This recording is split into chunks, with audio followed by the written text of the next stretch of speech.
여러분 안녕하세요. 행정의 달인 박교수 TV의 박지현입니다.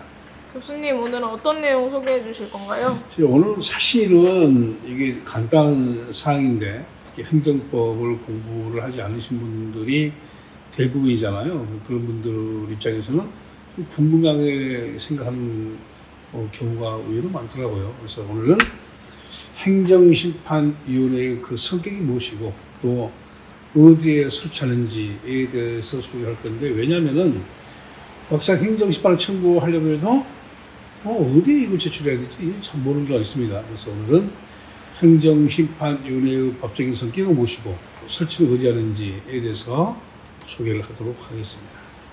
구독, 좋아요 부탁합니다. 행정심판위원회의 법적 성격은 무엇인가요? 이 법적 성격은 한번 바뀌었습니다. 예전에는 합의제 행정기관으로서의 의결기관이었어요. 의결기관. 그러니까 어떤 것을 결정까지만 하는 것이지 대외적으로 국민에게 어떤 의사를 표시할 수는 없는 그런 기관이었죠. 그래서 예전에는 이제 위원회의 성격이 의결기관이기 때문에 의결기관과 재결기관이 구분이 됐었는데, 지금은 통합돼가지고 행정심판위원회를 합의제 행정기관으로서의 성격에서 재결 기능까지 함께 가지고 있는 심리 재결을 함께 가지고 있는 재결청, 이른바 행정청의 성격으로 바뀌었습니다. 이게 이제 행정법 강의 시간이면 자세하게 이제 소개할 건데, 여러분들은 그런 정도 필요 없잖아요. 그래서 옛날에는 의결기관인데 지금은 재결청이라고 하더라, 이런 정도까지만 아시면 되겠습니다. 행정심판위원회는 어디에 설치되는 건가요? 행정심판위원회 설치는 뭐 법률주문에 다 명시가 되는데 꽤 내용이 많아요. 기본적으로는 4가지 용어로 나누어지는데, 그 4가지 중에서 특히 이제 2가지 경우에 대부분 해당이 됩니다. 그 내용들을 심판법 조문의 내용 가지고 안내를 해드리죠. 그리고 제가 그 조문의 내용을 다 암기를 못합니다. 제가 30여 년 이상 행정법을 가르쳐 왔지만 이거 암기 못하죠. 그래서 조문을 가지고 쭉 보면서 설명을 해드리도록 하겠습니다. 일단 첫 번째는 당행정청, 처분한 그 처분청에 행정심판위원회를 설치하는 경우가 있는데, 이런 경우는 이게 이제 자막으로 다 쓰진 않습니다. 그러니까 잘 들어보시고 내가 심판을 청구하려고 한다면 이 중에 어디에 해당되는지 잘 보시기 바랍니다. 첫 번째, 감사원, 그리고 국가정보원장, 그 밖에 대통령령, 시행령이겠죠. 으로 정하는 대통령 소속 기관의 장, 이런 경우는 그 처분청, 행정청에 설치합니다. 그럼 두 번째, 국회 사무총장, 입법부인 국회에 설치가 됐지만 이 사무총장의 행위는 행정이죠. 어떤 기관 그 직위 이름에 행정 또는 사무 이런 용어가 들어있으면 그 사람은 뭐 입법부건 행정부건 사법부건 하는 일이 전부 다 행정이구나 라고 이해하시면 됩니다. 그래서 국회 사무총장의 처분, 그리고 두 번째 법원 행정처장. 법원 행정처장은 대법관 중에 한 명이 겸하고 있죠. 대법관이 14명 있는데 그 중에 한 명이 대법원장. 이 사람은 전원합의체 판결이 아니면 재판에 참석을 안 합니다. 그리고 남은 13명 중에 한 명이 법원 행정처장으로서 이 사법부의 행정사무를 담당하기 때문에 평상시에는 재판에 참여하지 않습니다. 그래서 14명 중에 대법관 1명, 법원 행정처장 또 1명, 2명을 뺀 나머지 12명이 평상시 재판 업무를 담당을 하게 되고, 전원합의체 판결할 때는 대법원장이 재판장으로 선임하게 됩니다. 그 다음 헌법재판소 사무처장, 그리고 중앙선거관리위원회 사무총장, 이들의 처분도 그 행정청에 심판위를 설치합니다.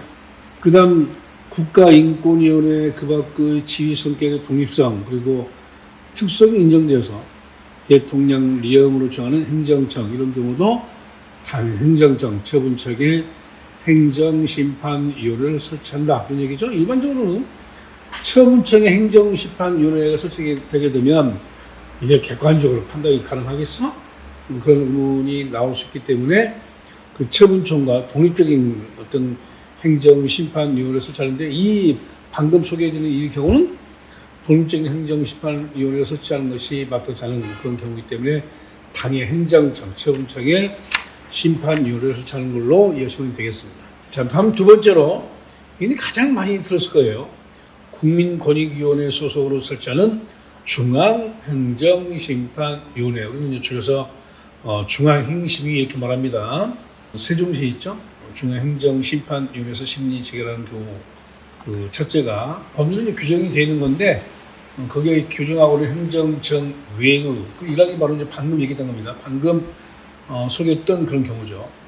그 행정청 외의 국가행정기관의 장 또는 그 소속 행정청의 처분에 대해서 행정심판을 청구하는 경우에는 중앙행정심판위원회가 심리 체결합니다. 그 다음 두 번째는 흔히 우리가 광역지자체장 이렇게 말하죠. 특별시장, 광역시장, 그리고 특별자치시 몇 개 있죠? 하나 있잖아요. 세종시에. 그리고 도지사, 그리고 특별자치도가 몇 개 있나요? 지금 현재는. 가장 먼저 제주가 있죠. 두 번째가 강원 있죠. 마지막으로 전북이 있죠. 그래서 이런 경우. 물론 이제 이 속에는 특별시, 광역시, 특별자치시 또는 특별자치도의 교육감의 처분도 포함합니다. 또는 특별시, 광역시, 특별자치시 그리고 일반 도가 특별자치도의 의장 또 위원회의 위원장, 사무처장 등 의회 소속 모든 행정청도 포함합니다. 많은 사람들이 이제 오해하고 있는 것이 지방의회, 경기도의회라든지 서울특별시의회라든지 또는 뭐 서울특별시 종로구의회라든지 이런 이제 시도의회가 있잖아요.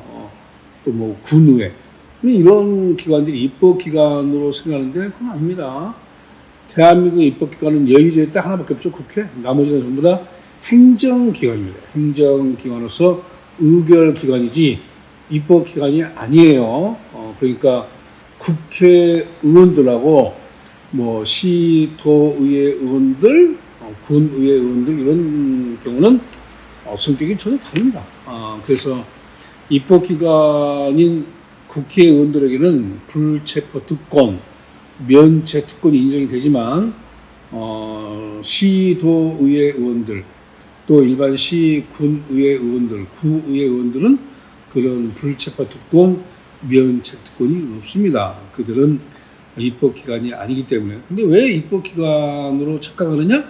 지방의회에서 자치입법인 조례안을 입법할 수 있기 때문에 그렇게 착각을 하는데 기본적으로 국회의원의 법적인 성격하고 지방의회의 의원들의 성격은 매우 다릅니다. 그건 여러분들이 참고하세요. 그 다음 세 번째로 지방자치법에 따른 지방자치단체 조합. 이건 뭐냐면은 2개 이상의 지자체가 공동의 사무를 처리할 목적으로 설치하는 조합인데 주로 이제 수도권의 교통 문제라든지 또 쓰레기 문제, 수도권 매립지 운영 관리 조합 이런 것들이 바로 이제 이 지방자치단체 조합인데 이게 이제 쓰레기 문제라는 것이 서울특별시에서 배출된 음식물 쓰레기 그리고 경기도에서 배출된 음식물 쓰레기 또 인천광역시에서 배출된 쓰레기 양이 엄청 많잖아요. 그것 때문에 이제 매립을 하는 것이 예전에 이제 난지도가 있었는데 거기에 쓰레기로 만든 산이 생겼잖아요. 해발 200m인가? 더 이상 쓰레기를 매립할 수 있는 여유가 없기 때문에 탄력이 머리 아픈 것이죠. 그래서 뭐 서울시나 인천시나 경기도에서 이제 관련 공무원들이 어느 지역을 가서 살펴보면 주민들이 또 귀신처럼 압니다. 그걸 알아가지고 현수막이 붙죠. 서울시 무슨 구에 쓰레기 매립지가 웬 말이냐. 결사반대 이런 게 있지 않겠습니까? 서울시나 인천시 또 경기도 일부 지역에서 우리가 이제 이 개별적으로 고민할 게 아니고 하나 매립지를 선정해가지고 설치하는 그런 조합이 있죠. 그건 이제 지방자치단체 조합입니다. 이와 같은 관계 법률에 따라서 국가 또 지방자치단체 또 공공법인 등이 공동으로 설립한 행정청의 처분 등에 대해서는 세종시에 있는 국민권익위원회 소속의 중앙행정심판위원회에서 심리 체결합니다. 그러니까 당연히 그쪽으로 이제 심판 청구서를 제출해야 되겠죠. 자, 이 중앙행심이 못지않게 나오는 게 시도지사, 광역지자체장이죠. 우리가 시도지사 하게 되면 특별시, 광역시, 또 도 이런 걸 이제 묶어서 말하는데 이 소속으로 두는 행정심판위원회 그 앞에 이제 광역지자체가 표기되겠죠. 예를 들면 서울특별시 행정심판위원회 또는 경기도 행정심판위원회 이렇게 표기되겠습니다.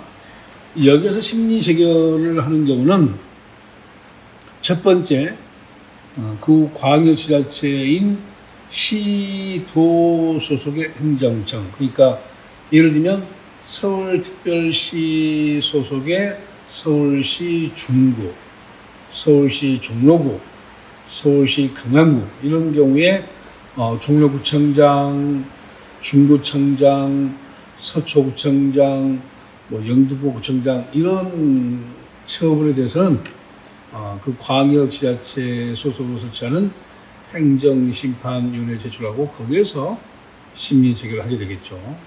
그 다음 시도의 관할구역에 있는 시군 자치구의 장 그러니까 이제 예를 들면 경기도의 관할구역에 있는 용인시라든지 또는 포천군 그런 곳의 장 또 소속 행정청 또는 시군 자치구의 의회 의 의장이라든지 그 의회위원회 위원장, 사무국장, 중앙행정심판위원회는 사무처장이죠. 광역은 이제 기초는 사무국장입니다. 그리고 사무과장 등 의회 소속 모든 행정청의 처분, 광역시자체 소속의 행정심판위원회에 제출하고 거기에서 심리 재결을 하게 됩니다. 그 마지막은 이건 대통령령으로 정하는 국가행정기관 소속 특별지방행정기관. 이 지방행정기관이 보통지방행정기관과 특별지방행정기관인데 특별은 다시 1차, 2차 또 나눠줍니다. 이건 이제 행정법 강의 시간을 다 소개하지만 여러분들은 그런 정도까지를 필요로 하는 경우는 아니잖아요. 그래서 특별행정기관의 뭘 생각하냐면 지방의 경찰서장 또는 세무서장 이거 생각하시면 됩니다. 지방경찰청장 또는 어느 지역 국세청장 이런 거 생각하시면 됩니다. 그리고 경찰서장, 세무서장 이런 정도로만 말씀드리겠습니다. 경찰서장이라든지 세무서장의 처분 또는 부작위에 대한 심판 청구에 대하여는 해당 행정청의 직근상급 행정기관 직근상급 행정기관을 두는 행정심판위원회 그러니까 어느 경찰청이 있고 경찰서가 있잖아요. 그 경찰서장의 처분에 대해서는 경찰청에 설치하는 행정심판위원회에 제출하고 거기에서 심리 체결한다 이렇게 보시면 되겠죠. 이게 이제 워낙에 이제 이 관련 조문이 상세하게 이제 규정이 되어 있기 때문에 이걸 학교에서도 자세하게 보지는 않고 조문의 내용을 대강 소개하고 그 내용들은 직접 학생들에게 읽어보게 합니다. 직접 읽어보게 하는데 여러분들은 행정심판을 청구할 때 중요한 것은 어디에 심판 청구서를 제출할 것인가 이것만 보면 되기 때문에 이렇게 네 가지로 구분해서 여러분들이 제출을 해야 할 것을 확인할 수가 있겠죠? 이런 정도 보시고 이건 이제 더 자세한 내용들에 대해서 궁금하시면 화면 상단에 있는 이 번호로 전화 주시면 좀 더 자세하게 안내해 드리는데 기본적인 것들은 영상 반복 들으시고 가능하시면 관련 조문도 찾아서 확인해 보시면 충분히 구별할 수가 있겠습니다. 오늘 준비한 영상은 여기까지고요. 다음 시간에 또 다른 주제를 가지고 찾아뵙게 되겠습니다. 끝까지 시청해 주신 여러분 고맙습니다.